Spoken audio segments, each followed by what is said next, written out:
What is Rishikonda ఏంటి దానిలో what is wrong in it? Rishikonda ఒక ప్రభుత్వం యొక్క స్థలం, ప్రభుత్వ సొమ్ముతో అక్కడ భవనాలు నిర్మించడం జరిగింది. తెలుగుదేశం ప్రభుత్వం వచ్చింది, వారు దాన్ని ఉపయోగించుకోవచ్చు. లేదు మళ్ళీ వైసీపీ ప్రభుత్వం వచ్చింది, వారు ఉపయోగించుకోవచ్చు. Government is a continuous process. Government యొక్క ఆస్తి తప్ప అది జగన్మోహన్ రెడ్డి గారి ఆస్తి, నా ఆస్తి కాదు. అది బాగా కట్టారు, బ్రహ్మాండంగా కట్టారు, అది బాగా కట్టారు, బ్రహ్మాండంగా కట్టారంటే మెచ్చుకోవాలా? అంటే చూపించడం కూడా మీరు ఇష్టపడలేదు కదా? బాగు స్వామి, నువ్వు వాళ్ళు మాట్లాడతారుగా, వాళ్ళు మాట్లాడుతున్నారు.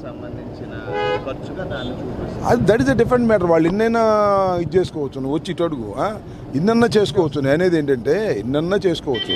ప్రభుత్వం విలాసవంతంగా కట్టిందనేది వాళ్ళ ఉద్దేశం.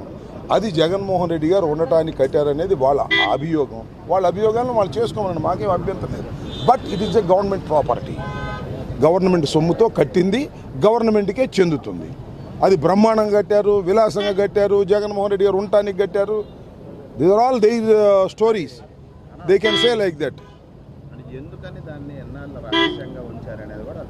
రహస్యంగా ఉంచేది ఏంటండి? ఇది పబ్లిక్ కట్టేది కదా.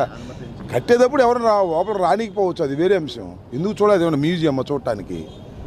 ఇదేమన్నా చంద్రబాబు నాయుడు గారు సొంత ఇల్లు చూపిస్తాడా? ఏమండి, ఆయన చూపించమని పోనీ. ఆయన అట్లాగే జగన్మోహన్ రెడ్డి గారు సొంత ఇల్లు, ఇది గవర్నమెంట్ ఇప్పుడు వెళ్ళి చూస్తున్నారు కదా. పూర్తయిన తర్వాత ఎవరైనా చూస్తారు. దాన్ని ఏమి నిర్మాణం జరుగుతున్నప్పుడు అక్కడికి వెళ్ళటం అనేది